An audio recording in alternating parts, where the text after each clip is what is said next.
Argentina, decíamos, está eh, atrapada en un loop económico crónico, ¿no? Un loop de desastre económico crónico. O sea, pasamos y retomamos una y otra vez, un ciclo. Cada ciclo de crecimiento termina siempre frenado por la misma razón, faltan dólares.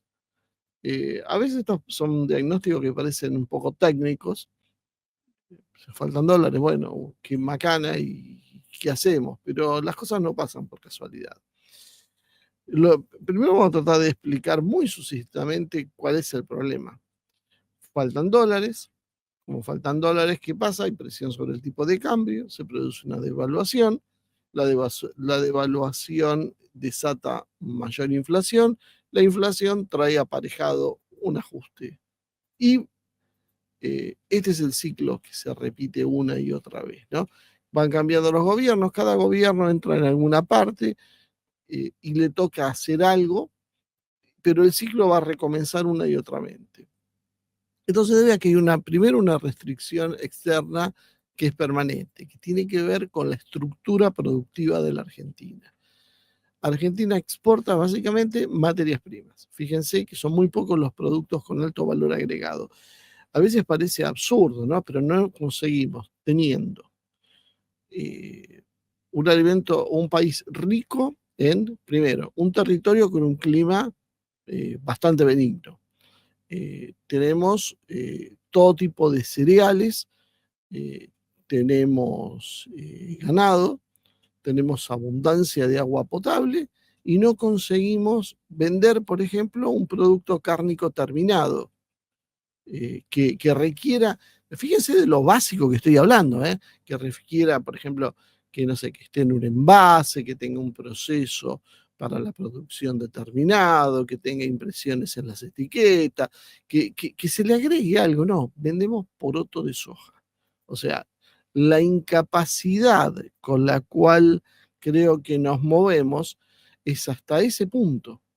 O sea, llegamos a ni siquiera poder transformar el poroto de soja en, un, en una proteína de alta calidad, pero procesada para el consumo.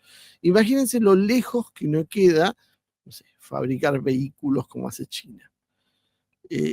Tenemos un problema, es muy claro. Solo producimos básicamente materias primas. Esto significa minerales, esto significa, como decíamos, alimentos, esto significa hidrocarburos, con un mínimo de procesamiento. Y cada vez vamos más para atrás en la cadena productiva. Cada vez le agregamos menos valor y lo vendemos más en bruto y además, sobre todo, obviamente con menos componente impositivo, dado que no sé si uno mira lo que pagan, por ejemplo, las mineras de retención, es verdaderamente una vergüenza. Y encima, bueno, sin controles, con una absoluta laxitud, donde el Estado mira para otro lado y le dice básicamente como, bueno, díganme ustedes qué es lo que van a pagar, qué extrajeron y cuánto van a pagar. Y esto más o menos se repite en todos lados, ¿no? Porque la presión es asfixiante, impositiva, es al ciudadano común, no es no sé, a la Barrick. Es al ciudadano común y silvestre que va a comprar un litro de leche a un supermercado. Eso es lo que en general nos pasa. ¿Y qué necesitamos además? Bueno, para producir, inclusive las propias materias primas, necesitamos tecnología, necesitamos energía, que tenemos a medias, pero nunca, siempre nos faltan 5 para el peso para poder transformarla en algo, necesitamos bienes de capital, necesitamos inversiones. El saldo, entonces, el saldo en dólares, nunca nos alcanza para sostener ese crecimiento en largo plazo. ¿Cuál es el otro problema que tenemos? El sistema bimonetario que tiene la Argentina. Oficialmente el peso es la moneda, pero hasta ahí, porque, bueno, ya hemos naturalizado, por ejemplo, tener las cuentas en dólares, permitir el manejo de dólares, y hace 3 décadas por lo menos, que venimos luchando con este tema, de que vamos hacia la dolarización, volvemos, y si no terminamos de ir hacia la dolarización es porque los números no cuadran, no porque le falte voluntad a los políticos. ¿Qué es lo que pasa? Que como el sistema es bimonetario, entonces básicamente se ahorra en dólares, pero se produce en pesos.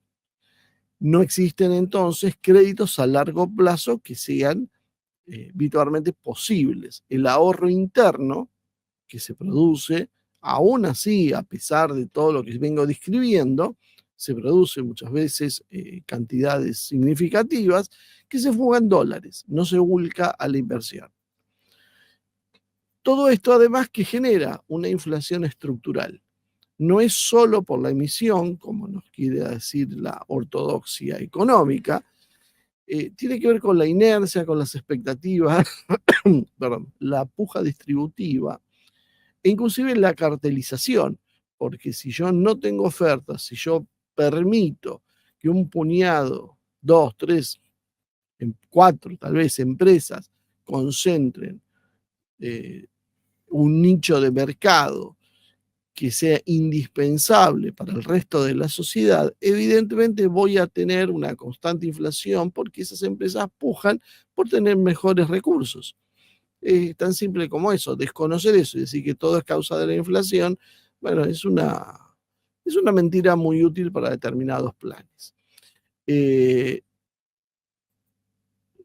La brecha cambiaria, que siempre nos trae problemas, además se alimenta constantemente por la subfacturación de las exportaciones y por la sobrefacturación de las importaciones, dado ese precisamente ambición en tener dólares.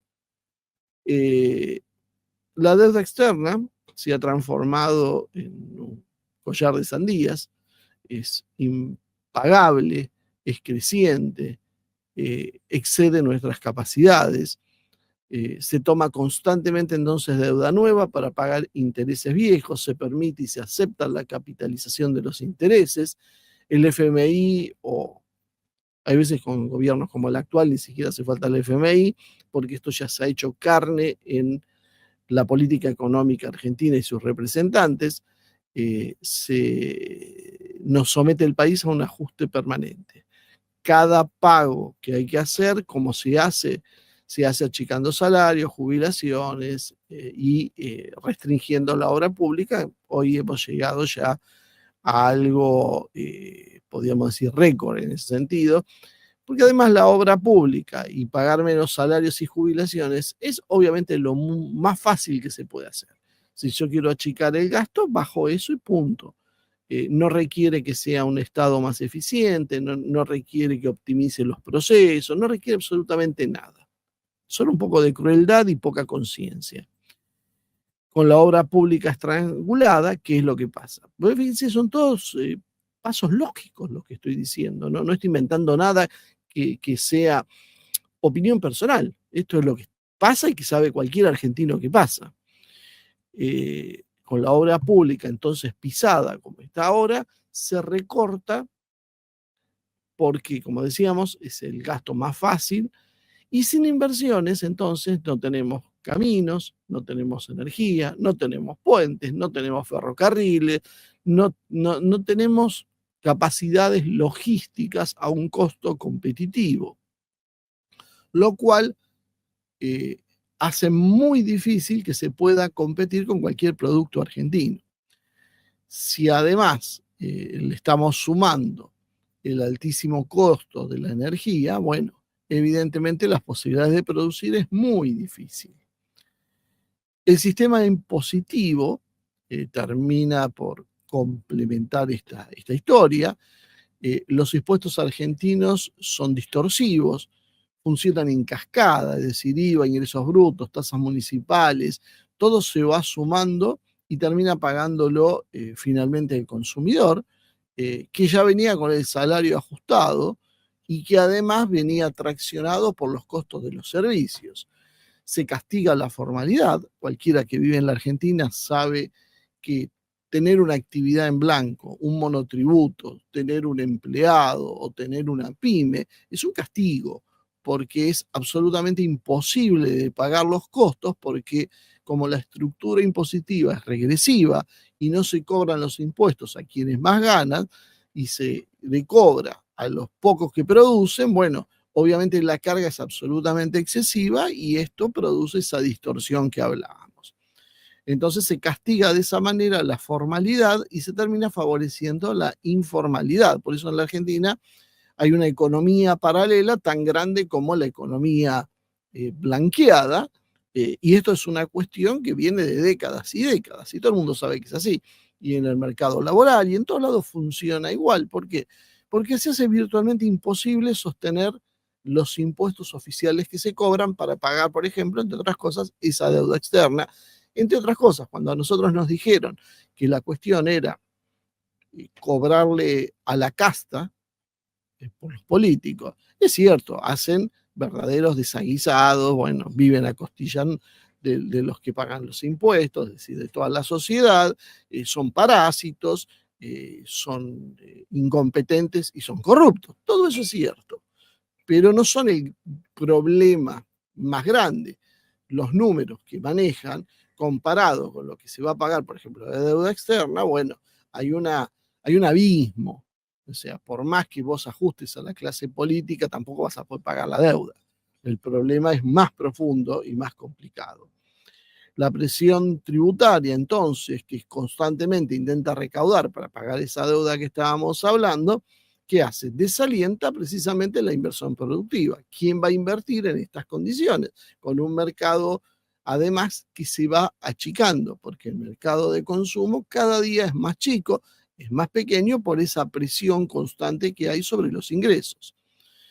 Porque en definitiva es algo muy básico, se transfiere riqueza. Lo que hace un gobierno, más allá de lo que esconde en términos discursivos, es decidir quién gana y quién pierde. O sea, hay una economía y cómo yo muevo los flujos de dinero en beneficios de uno y perjuicios de otro. El problema es que siempre perjudican a los mismos y benefician a los mismos. ¿Más problemas? Sí, por supuesto que hay más problemas en la economía argentina. El crédito.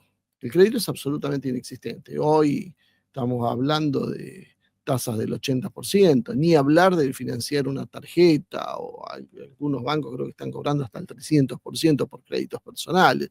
Es una cosa absolutamente delirante, imposible de pagar, y creo que en cualquier país que estén escuchando esto se asombrarían de lo que es. O sea, yo compro algo que vale 100 y voy a devolver en un año, no sé, 300, 400. Eso es una cosa delirante. Y esto se mantiene siempre, a veces con un poco más de ajuste, como pasa ahora, o en otros momentos está un poco más tranquilo. Pero siempre está esa cuestión de no existir no existir el tema del crédito. El crédito no permite un financiamiento, por ejemplo, a 5 o 10 años razonable para ninguna empresa. Por lo tanto, ningún empresario pyme puede sobrevivir invirtiendo, o sea, o sobrevive o invierte. Las dos cosas juntas no puede hacer. Y la mayor aspiración para un pequeño empresario, para cualquiera que quiera emprender cualquier tipo de negocio, básicamente es sobrevivir. O sea, no. Si ustedes agarran a un argentino y le dicen, toma, te doy $1.000.000, miren, no estoy hablando de 2 pesos, a ver invertirlo. El 90% de la gente no va a saber qué hacer, porque fuera de instrumentos financieros, que además en la Argentina no es Estados Unidos, no es que todo el mundo se dedica a mirar los instrumentos financieros, solo ahora empiezan algunos libertarios de 15 años a jugar con esas cosas que no entienden.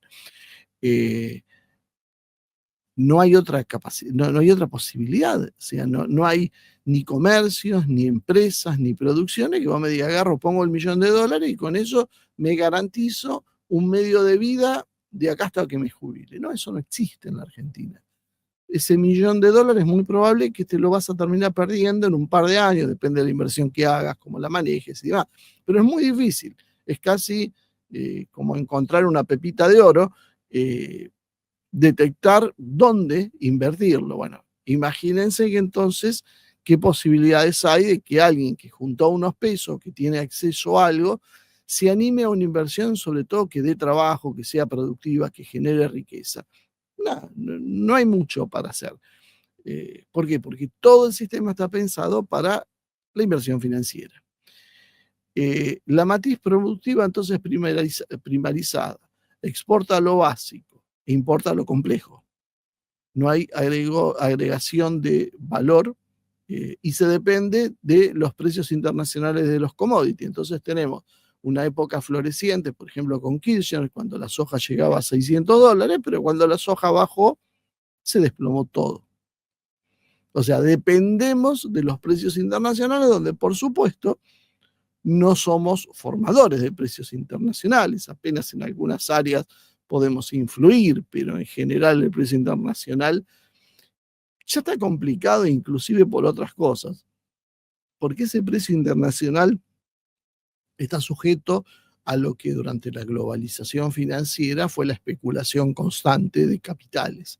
La inversión que se hizo, por ejemplo, en alimentos, encareció los alimentos a la vez que debilitó a los productores. ¿Por qué? Porque hay un intermediario que se está llenando los bolsillos.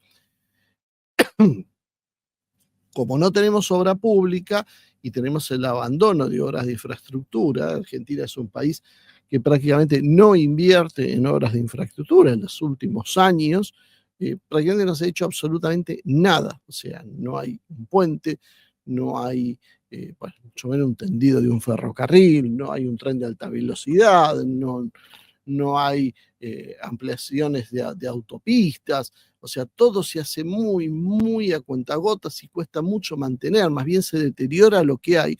Tenemos trenes, por ejemplo, que circulan a 40 kilómetros por hora y que cuando los inauguraron circulaban a más del doble. ¿Por qué pasa eso? Porque no pueden circular más rápido porque no hay inversión en las vías. Entonces tienen miedo de descarrilar. Este es solo un ejemplo de la cantidad de cosas que están pasando.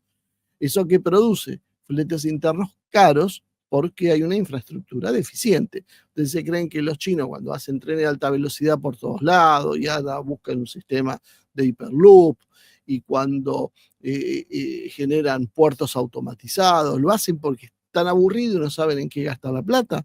No, porque eso los hace más eficientes. Si yo tengo esa eficiencia, bajo costos y bajo los costos, tengo mejor rentabilidad, gano mercados, produzco más, soy más competitivo. Es el ABC del capitalismo aparte. Fíjense que no estoy delirando con ninguna idea socialista ni nada. Estoy poniendo lo más básico del capitalismo que todo el mundo sabe. Pero acá ni eso. Acá ni eso. Entonces, claro, la infraestructura se ha hecho tan deficiente que hay veces el costo. No tengan idea, no sé, de traer un contenedor o enviar un contenedor, supongamos a China, es menor que el costo de llevarlo de acá a 300, 400, 500 kilómetros en el interior del país. O sea, ese pedacito que se hace por tierra es más caro que llevarlo a otro continente. Y por mucho. Tenemos otro enorme problema, la energía, tarifas desordenadas con subsidios mal orientados, y que privilegia que el interés de un puñado de especuladores que se apropiaron de esas empresas en los años 90. O sea, el negocio que también se hizo en otros lados, de privatizar lo esencial como es la energía, más en el mundo moderno, devenga en esta situación. Tenemos tarifas altísimas, entonces el peso del alimento, que es algo básico, más de los insumos, de los servicios más básicos para poder vivir, electricidad, gas, agua, cloacas, internet. Internet lo agrego porque hoy es indispensable. Se llevan el grueso del ingreso salarial, por lo tanto todo el resto se empieza a paralizar porque hay un puñado de sectores que traccionan todos los pocos recursos disponibles que hay. Y la verdad tenemos una volatilidad de la macroeconomía que es una norma, es una constante, con precios relativos que cambian todo el tiempo, reglas de juego que son verdaderamente imprevisibles, porque entre otros problemas para una inversión es yo pongo algo y yo no sé qué puedo hacer. Me contaban, por ejemplo, un amigo un caso por ejemplo, del acero, el acero galvanizado, donde no se puede traer acero galvanizado si no se somete a una serie de estudios y peritajes, dadas las reglamentaciones muy exigentes que se pusieron, y en su momento lo pusieron en beneficio de una empresa muy conocida que fabrica termos en la Argentina. Pero bueno, parece que esa misma empresa decidió que a pesar de todo eso, le conviene traer los termos ya terminados en China y simplemente ponerle la marca propia y a otra cosa. Entonces ahora la empresa está tratando de bajar la propia reglamentación que hizo antes para tener el mercado cautivo. Bueno, ahora, ese mercado cautivo permitió que se desarrolle la industria y que ahora estemos exportando, por ejemplo, termos al exterior. No, básicamente lo único que permitió que fuera un mercado cautivo, un producto caro, retrasado con respecto a los estándares internacionales, y que hoy además ni siquiera sirve para otra cosa que para la misma empresa termina importándolo de afuera. Historia también repetida en la Argentina, ¿no? Eh, y en estas condiciones, bueno, obviamente, ¿quién va a apostar demasiado en poner líneas productivas? Todo esto, ¿por qué pasa también? Porque tenemos políticas neoliberales incrustadas en la psique argentina. Cambian los gobiernos, cambian los signos políticos, cambian los discursos, pero lo que no cambian son las bases de la economía argentina. Siempre funciona la apertura financiera sin desarrollo productivo y siempre hay un atraso cambiario que se usa como ancla política que luego en algún momento deviene en crisis con un resultado final repetitivo. Mercado interno ahogado, sin consumo, no se permite una escala productiva, hay fuga de capitales permanentes, hay un endeudamiento sin fin que se retroalimenta y sin salida de esto es imposible que esto cambie. Algunos dicen, estamos así porque hace 70 años, 80 años que tenemos peronismo, y eso es una enorme falsedad, porque cuando uno mira los gobiernos, lo que nosotros tenemos de casi todas esas décadas, yo diría que un 90% del tiempo son gobiernos liberales, bajo cualquier signo ideológico, que pueden ser peronistas, radicales, liberales, libertarios, militares, lo que sea, pero todos con una misma política económica. Es lo único que se consiguió uniformar. Hay una política neoliberal económica incrustada en la Argentina.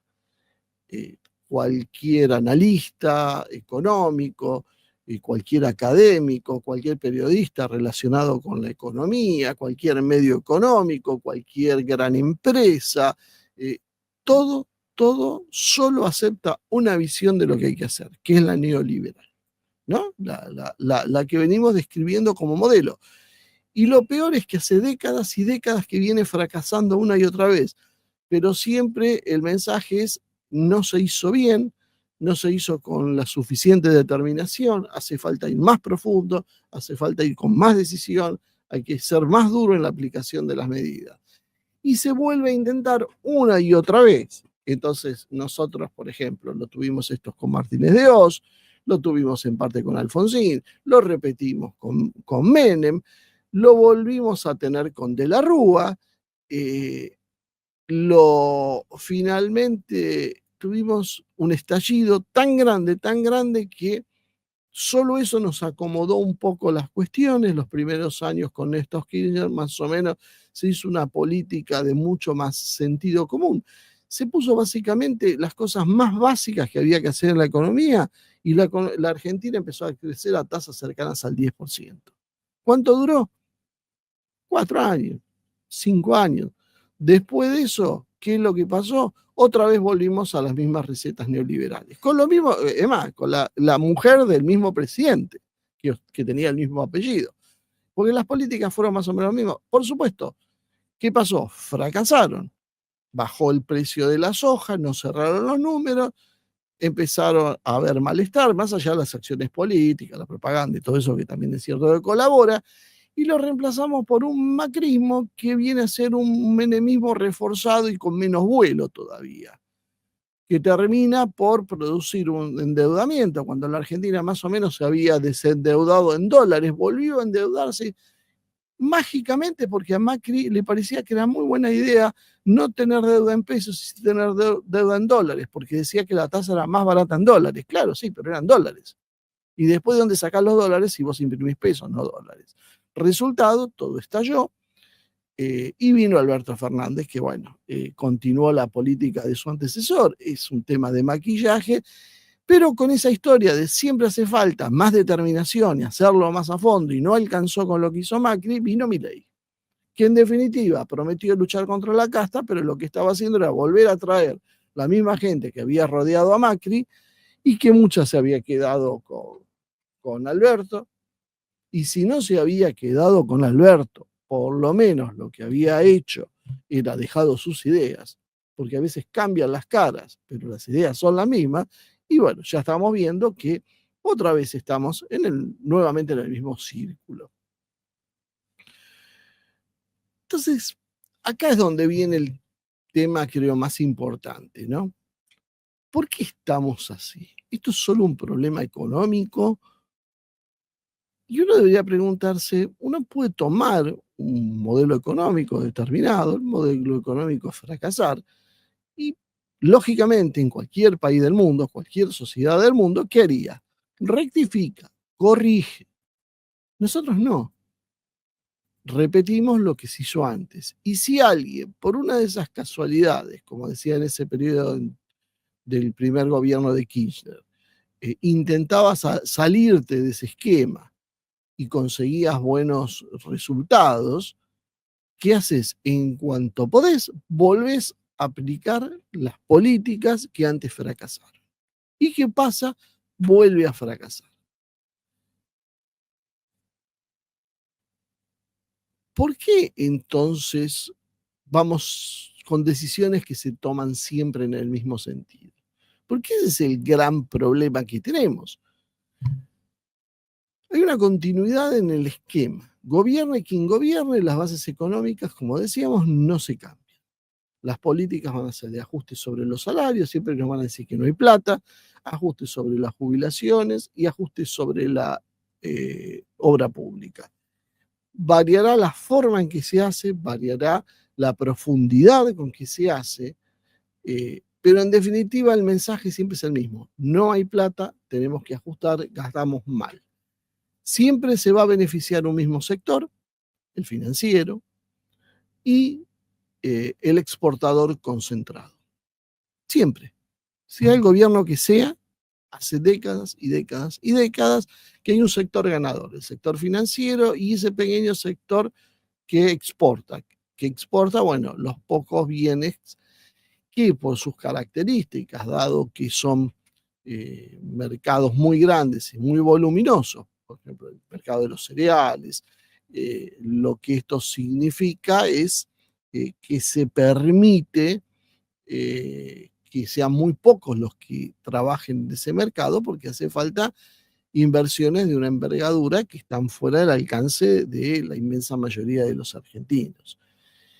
E inclusive en esa cartelización de los productos uno se encuentra con que, por ejemplo, hay mercados como que se pueden exportar, que se pueden aprovechar para la exportación, como es el mercado kosher o halal, y que sin embargo no se hace porque hay una cartelización de los productores, de los pocos productores en ese mercado que no permiten que ingresen nuevos jugadores ni tienen intención de ampliar la base de exportación. Por lo tanto, se pone un techo al ingreso de divisas. Esto es casualidad. O sea, todos se les ocurre hacer lo mismo por un designio divino, porque se les ocurre que es la mejor posibilidad, o es un error técnico.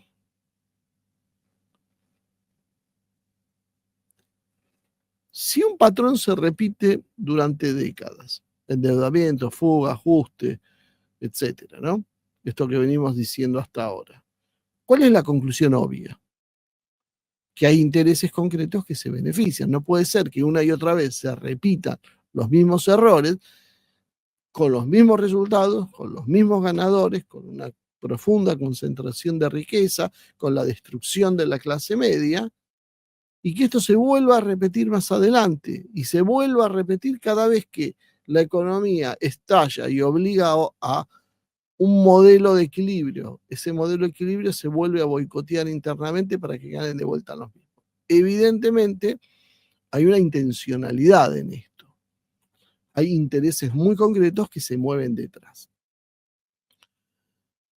Muchos cuadros económicos surgen de consultoras ligadas a bancos, a multinacionales o a fondos de inversión. Entonces, esa puerta giratoria entre lo privado y lo público asegura una continuidad de intereses. Por eso no cambian los modelos, porque los funcionarios entran y salen del Estado, trabajan para una empresa o tienen una consultora, son llamados al Estado, porque obviamente, ¿quién tiene que manejar esto? El que sepa, quién sabe, el que trabajó en ese área. El que trabajó en ese área es de el plantel de una gran empresa, entonces lo ponemos en el Estado. Ese tipo, ¿qué hace? Tiene sus vínculos con su empresa anterior y termina haciendo negocios para la empresa, no para el Estado.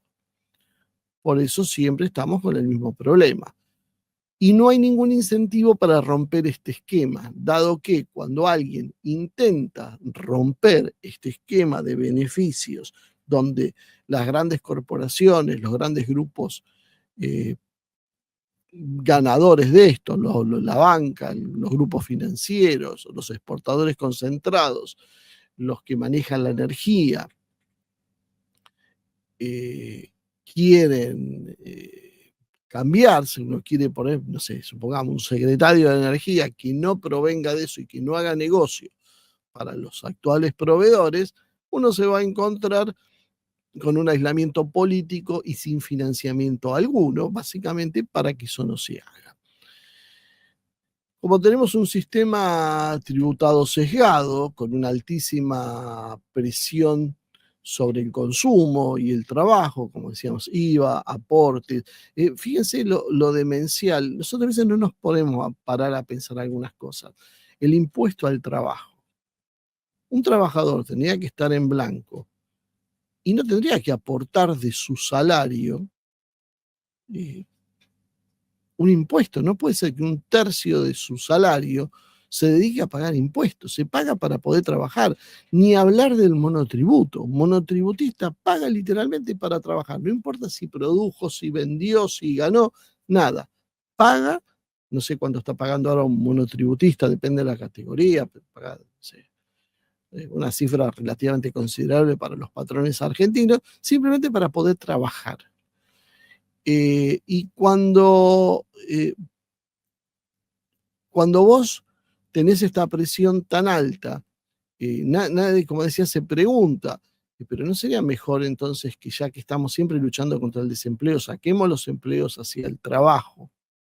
Tanto para la patronal, sobre todo las pequeñas y medianas empresas, como para el trabajador, y que eso se reemplace con otro tipo de impuestos. No estoy diciendo no cobrarle, estoy diciendo cambiar la forma en que se cobra. Esto parece algo absurdo, loco, pecaminoso, porque las pocas veces que lo insinué me han saltado a la yugular.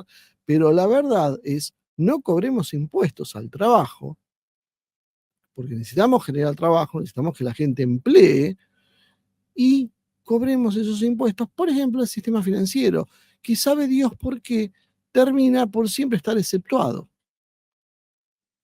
Ahí es donde se nota quién paga y quién no. Paga el trabajador para poder trabajar y el especulador no paga, porque se supone que está favoreciendo la actividad económica con sus inversiones.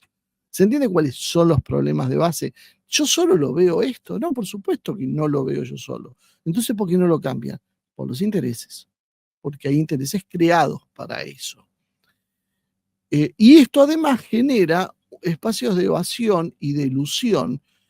Evasión es cuando yo no pago y escondo lo que tengo que pagar, y ilusión es cuando arbitro formas legales para no pagar eso. Eludo pagar los impuestos, pero eso no es un delito. Si yo tengo un buen estudio contable, yo puedo tener elusión de impuestos. Ni siquiera voy preso. En general, los empresarios combinan la evasión con la ilusión, pero a lo que voy es, Una gran empresa puede poner un gran equipo contable y puede evadir y eludir impuestos. Ahora explíquenme qué trabajador o qué pequeño empresario o comerciante puede hacer eso. Ninguno, ninguno. Más allá de lo burdo de hacer un trabajo y no facturarlo, para no tener que pagar toda esa carga impositiva, en lo cual yo le diría que está el 99% de los argentinos de acuerdo. Porque si uno va al mecánico y el mecánico le dice, mira, el arreglo sale 100.000 pesos, y vos le decís, bueno, lo quiero con factura, el mecánico le va a decir, bueno, son 100, más el IVA, más ingresos brutos, qué sé yo, te va a salir 130.000 pesos. Y como todo el mundo está con la lengua afuera, porque no le alcanza la plata, ¿qué le va a decir? No, dámelo sin factura. Y al mecánico también le sirve. Y esto pasa en toda la sociedad y hay una inmensa hipocresía con el pago de impuestos. Solamente quien va a pedir eso lo va a pedir la gran empresa. ¿Por qué? Porque después lo descarga de gastos o con alguna maniobra contable. Pero el sistema impositivo está hecho de forma tal que una persona común, un trabajador, paga los impuestos y después no tiene dónde descargarlos. Mientras que la gran empresa paga los impuestos, pero después tiene un montón de formas para recuperar ese dinero. En definitiva, ¿quién es el que termina poniendo el dinero de verdad? Bueno, ya sabemos. Los que más aportan entonces son los sectores medios y los sectores bajos. Los que más concentran la riqueza, como resultado de esto, aprovechan siempre los resquicios legales para no tributar en la proporción que les correspondería. Entonces, lo que yo no recargo, no gano, no le puedo cobrar a las grandes empresas, a los grandes exportadores, al sistema financiero, se lo cobro al pequeño comerciante, al pequeño industrial, al trabajador e inclusive de alguna manera hasta el propio desocupado, porque lo hago en forma más indirecta, retaseando ayudas sociales. Y hay una fuga de capital legalizada, y eso es otra norma que se ha mantenido a lo largo de todos estos años. Se normalizó la formación de activos externos, porque les encantan los eufemismos. Hablar así con estos términos es muy interesante para eludir las miradas indiscretas, podríamos decir. Como la mayoría de la gente no tiene ni idea cuando le hablaste de la formación de activos externos de qué están hablando, está todo bien. Se van a enterar un puñado, que son los que se tienen que enterar. El 90% de la gente que siga pensando que el problema es el zurdo, o es el peronista, o es el liberal, nunca se enteró de por dónde pasaba la cosa. ¿Y esto qué permite? Permite excusas. Le tenemos que dar confianza al inversor, necesitamos mantener la libertad cambiaria, necesitamos mantener la libertad de mercado. Y en la práctica, ¿esto qué significa? Drenaje constante de divisas que debilita la economía del país. Pero esto es intocable también. No se puede decir, no, nosotros no vamos a permitir que saquen dividendos graciosamente con cualquier excusa, porque afectamos la libre circulación de capitales y eso genera incertidumbre. ¿Cuántas veces? Escuchen cualquier programa económico y van a escuchar siempre hablar de esto. No importa la época en que lo escuchen, no importa el gobierno que sea. Siempre estamos en déficit en esta historia, siempre somos un país en la lista negra porque no hacemos bien estas cosas. En los países serios no es tan fácil hacerlas. ¿Incompetencia, error o complicidad? Esta es la pregunta entonces. Incomprensión. Algunos técnicos generalmente creen genuinamente que la apertura y el endeudamiento traerán la confianza. Es lógico. Al chico lo puse en una universidad, puede ser la UBA o puede ser una universidad privada, cada vez convocantes, más convocantes. Lo mando a hacer un posgrado a Estados Unidos o al Reino Unido generalmente. Lo tengo unos años afuera y después vuelven del país desarrollado, obviamente de estar en una universidad de primera línea, y llegan a la Argentina con todos los problemas que tienen. ¿Y cuál es el éxito? Bueno, el éxito es el modelo que funciona allá y no acá. Como son técnicos económicos, desconocen los factores políticos, sociales y la infinidad de factores que hacen que un país se desarrolle o no, que no es solo el tema solo económico. Entonces, adoptan con una ferocidad de los conversos, precisamente, adoptan con esa ferocidad de los conversos que decía, precisamente el modelo que mamaron en el exterior. Entonces realmente se creen ellos que el problema de la Argentina es la falta de apertura y el endeudamiento, que es parte de la confianza. Después también están los errores no forzados, las políticas mal calibradas, que terminan por empeorar el problema, y eso, bueno, lo hemos visto con las LEFI últimamente, como el gobierno de Milei se mandó una equivocación de aquellas, desarmó las LEFI y el resultado fue, bueno, el cimbronazo cambiario y ahora con las tasas de interés que estamos cosechando. O sea, al fanatismo ideológico le sumamos la mala praxis. Y también, y esto creo que es clave, la complicidad y la venalidad de los políticos que garantizan beneficios a las empresas que les sostienen sus carreras. Los políticos están todos sponsoreados y yo diría, si no son todos, son el 99%, sponsoreados por capitalistas, o sea, gente que le pone la plata, hasta que sean lo suficientemente importantes como para poder hacer su propia caja y tener sus propios recursos que los independiza, y en realidad no se hace a tomar medidas diferentes que sean en pro del país, sino simplemente se cotizan más alto luego para poder sobornarlos, porque ellos ya tienen un acceso propio a la política. Por eso tenemos los políticos eternos del sistema. Cuando uno mira, por ejemplo, la Cámara de Diputados o la de Senadores, sobre todo la de Senadores, uno se encuentra con personajes que parece que se los olvidó la historia. Hace décadas que están como legisladores. Tan brillantes han sido los resultados que tuvieron que siempre ahí. Es lo mismo que los que están en materia económica. Cuando yo no hubo un Sturzenegger, ¿cuántos años hace que escuchan hablar de Sturzenegger o de Caputo o de Broda? Hay veces están en la oposición, hay veces están en lo privado, hay veces están en lo público, pero hay una serie de gurúes económicos, Cavallo y demás, López Murphy, Melconian, que están siempre, son permanentes, parece como que nacieron con la Argentina y van a morir por la Argentina. Ellos son siempre los que nos dicen qué políticas hay que seguir, cuáles son serias y cuáles no son serias. ¿Pero se fijaron los resultados que tuvo esta gente? Pero si hace 50 años, o sea, depende de la edad de cada uno, que están en el poder y no hacen nada más que desastres. No han invocado prácticamente una medida. No se les ocurre que si yo fuera, no sé, un gran inversor y tengo un pool de empresas y mis gerentes, mis CEOs, están haciendo el desastre que están haciendo en la Argentina, los echo a todos y pongo gente de otro lado, gente nueva, con otras ideas, porque evidentemente esto no da pie con bola. Es lo lógico. ¿Y por qué no se hace? Porque precisamente el político está linkeado con esas empresas. Como vos gerenciame el país, haceme que yo gane plata y tenés un retorno.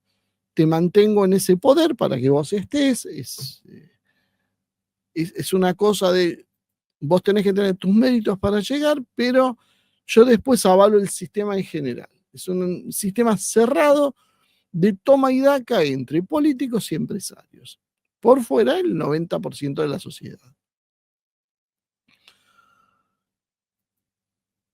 ¿Qué es entonces lo que falló? La incomprensión, no entienden lo que están haciendo, los errores no forzados, como que ahora mencionábamos de Milei, o la complicidad. Yo creo que es la mezcla de todo.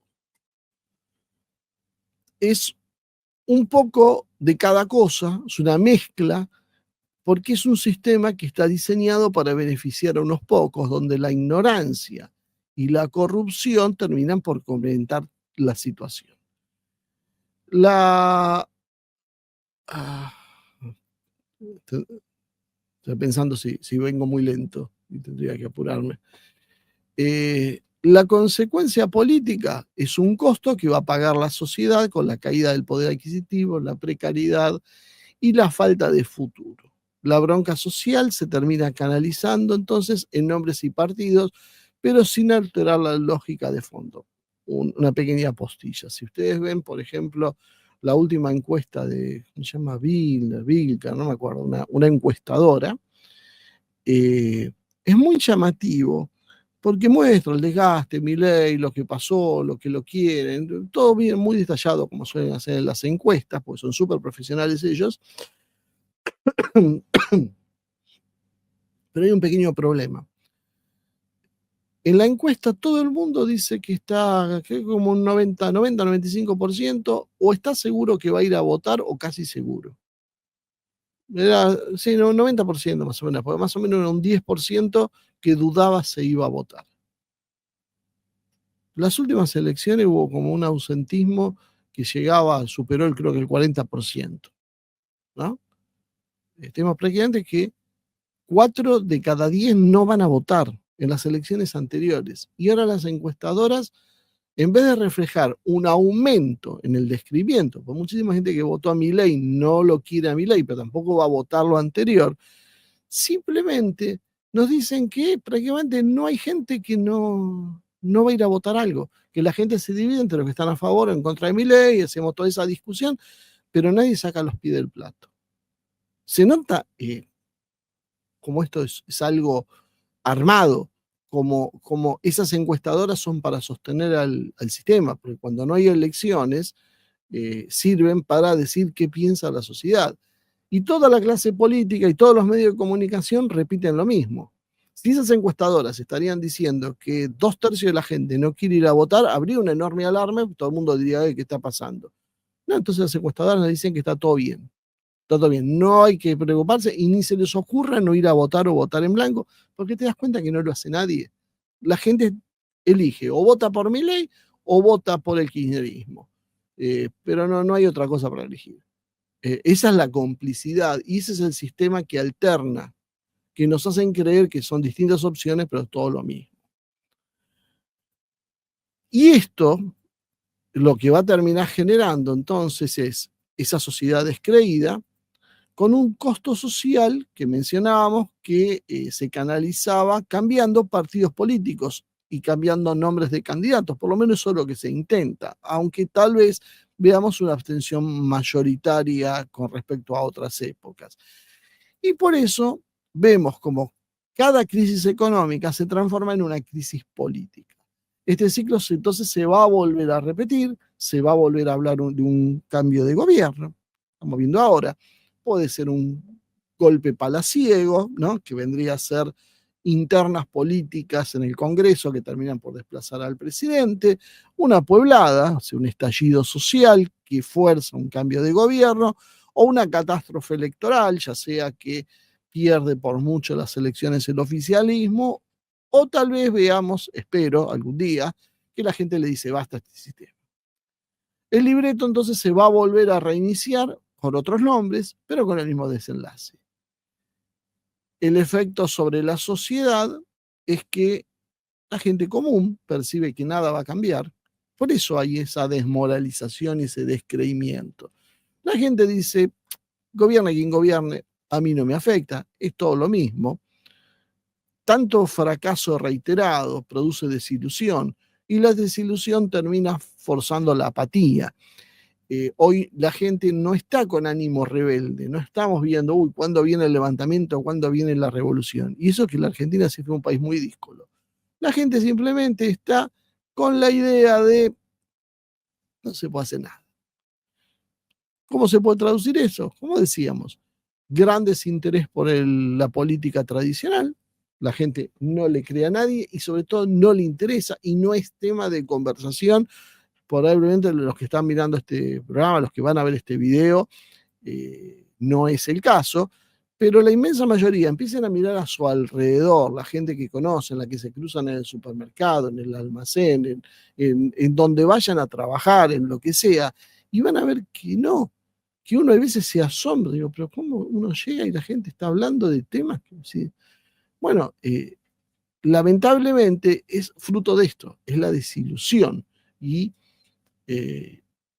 tal vez se produzca menos concurrencia para votar. La política entonces se transforma de esta manera en un círculo cerrado, con tensiones, que es lo que hoy estamos viendo con Milei, que se procesan dentro de un círculo.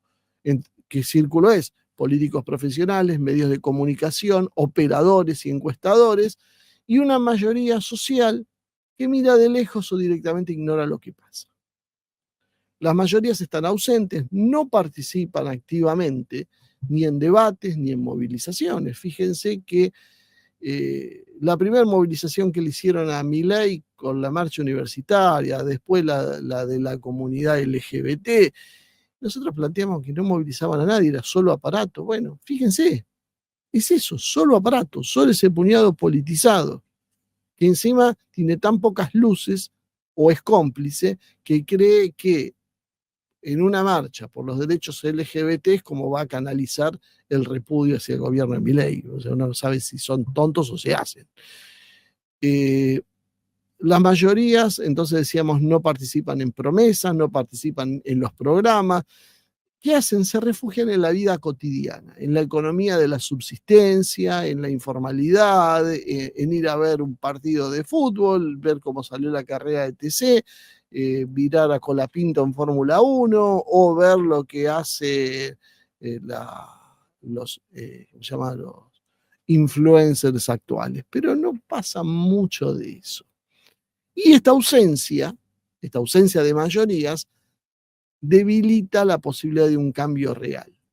El riesgo que esto tiene es que sea una democracia con baja participación, que termine haciendo perder la legitimidad, dado que hoy el vacío lo llenan las élites, las corporaciones y los actores externos, y eso terminó por normalizar esa idea que hay en el común del pueblo argentino de las decisiones en realidad se toman en el otro lado, no depende de lo que hagamos. Y entonces es muy común, ¿para qué va a ser una plaza? ¿Para qué va a ser una protesta? ¿Para qué? Si total la decisión se toma en otro lado. Eso lo sabemos todos, entonces conduce a la inacción. No es algo nuevo esto. Hay una desilusión histórica de generaciones. Uno podía remontarse al principio de la historia argentina y antes también. Pero bueno, vayamos a lo más reciente, ¿no? La etapa contemporánea, podríamos decir. Primero, gobierno militar. Aunque muchos no lo puedan creer, el gobierno militar había llegado con un amplio apoyo ciudadano. Las mayorías apoyaban el golpe porque creían que el gobierno de Isabel Perón era un gobierno desorganizado, habiendo muerto a Perón, que Isabel no podía controlar la situación política. Esto es lo que se respiraba en la Argentina y era necesario que venga alguien y ponga orden en el país. Resultado, vinieron los militares, último golpe de Estado que se dio, eso duró hasta Malvinas. Algunas deficiencias económicas que empezaron a verse a partir de los 80, pero básicamente el golpe fatal fue Malvinas, se perdió la guerra y se acabó esa posibilidad. Renace la esperanza con la democracia. Llega Alfonsín, con la democracia se cura, se educa. Se cura, se educa, eran tres. Se cura, se educa y otro más que ahora no me acuerdo. ¿Qué pasó? Ni se curó, ni se educó, ni se comió. Creo que se come, se cura y se educa, creo que era. Se desarmó esa historia, apareció el menemismo, generó expectativas, el menemismo nos llevaba al primer mundo, bueno, no llegamos al primer mundo, nos despistamos antes.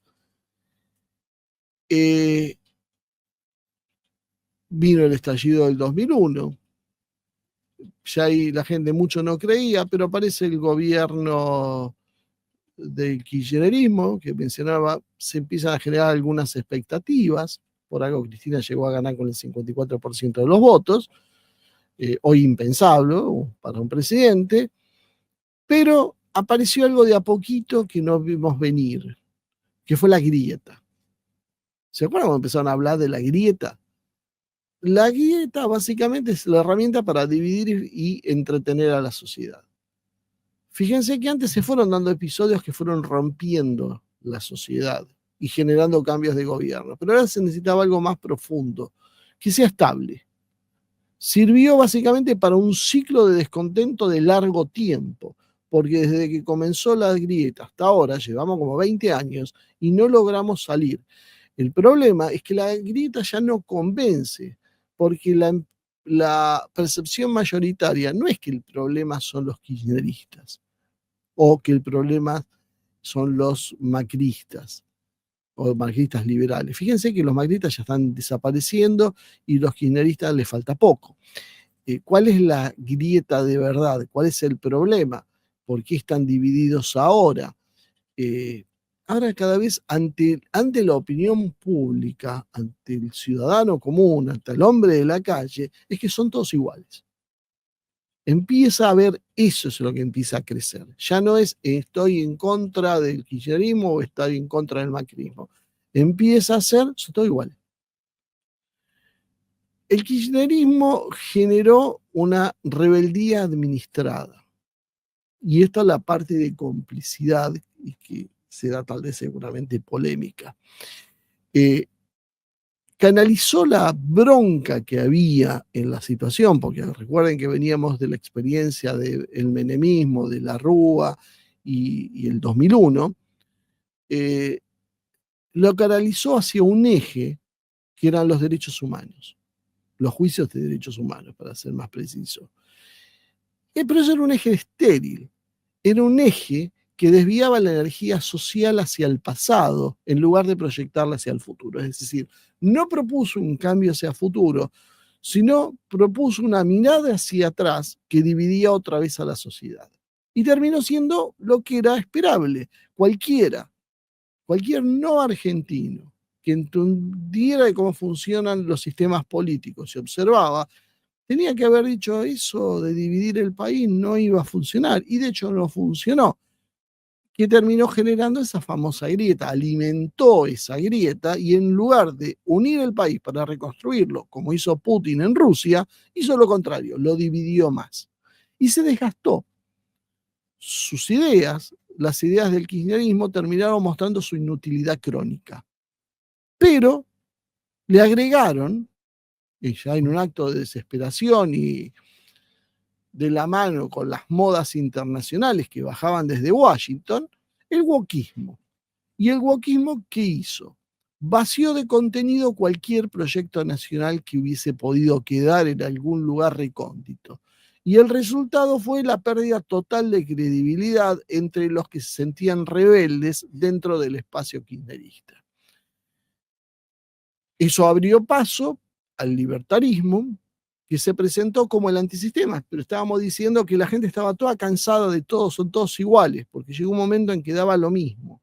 No querían más, no querían ni a Bullrich, la candidata de Macri, ni a ustedes, los kirchneristas. ¿A quién querían entonces? A nadie. Entonces ahí aparece el discurso de la casta de Milei y por eso toma forma. No es más que una variante del liberalismo anterior, pero con otra estética que se metió y capturó los sectores contestatarios huérfanos desde el ocaso kirchnerista. No digo que son los kirchneristas contestatarios, sino los que se quedaron sin canal de expresión, porque no hubo más poder de molestia, de oposición, dado que se canalizaron dos rumbos y todos aquellos que no se sintieron interpelados por ninguno de los dos rumbos quisieron ir por otro lado. Entonces, los jóvenes y todos los desencantados terminaron buscando la rebeldía a través de Milei y de su campaña que daba una ilusión de ruptura. Y esto generó un ciclo entonces de falsas alternativas. Lo coronó. Rebeldías canalizadas hacia causas que no cambian lo esencial del sistema. Primero fue derechos humanos con las primeras etapas del kirchnerismo, luego el wokismo y ahora el libertarismo. todos terminaron reforzando, sea por izquierda o por derecha, un mismo esquema económico y geopolítico. ¿Estas políticas son espontáneas? Bueno, básicamente la repetición de ciclos, como estamos mencionando, la continuidad de políticas económicas fallidas y el sesgo siempre favorable a los mismos sectores financieros concentrados, no puede explicarse solo por razones de torpeza local. Hay diseños, hay incentivos y hay redes de influencia claras. La historia argentina tiene muestras desde sus inicios. Desde el siglo XIX, deuda externa, ferrocarriles y banca fueron los autores de la construcción de la Argentina y esos fueron los británicos.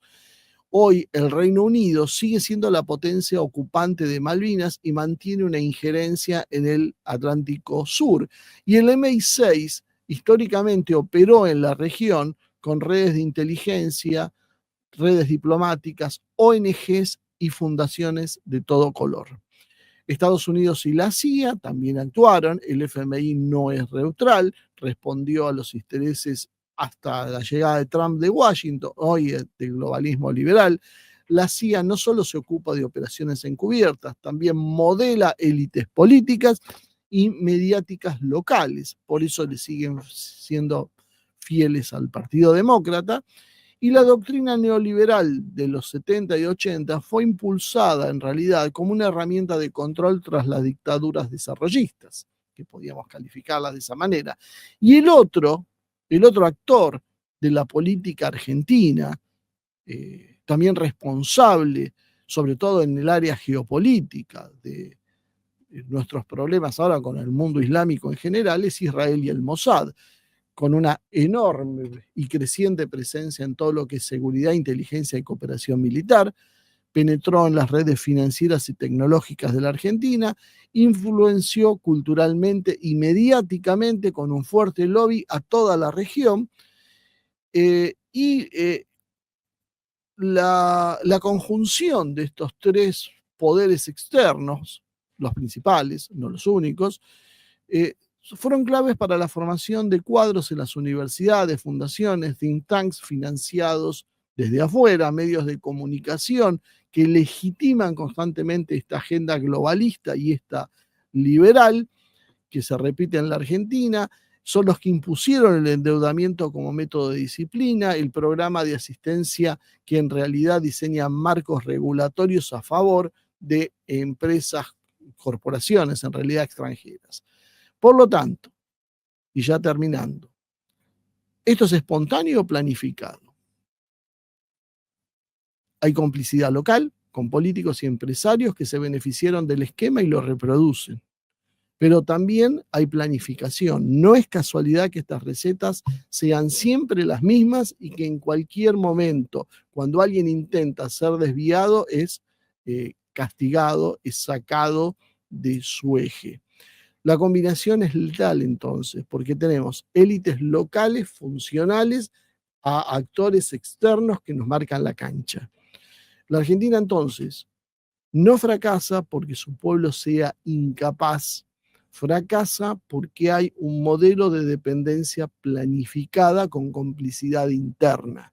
Se actualizan las formas, es la deuda, es el wokismo, es el libertarismo, el FMI, las ONG, los medios, pero todos trabajan con un mismo objetivo: impedir el proyecto nacional autónomo.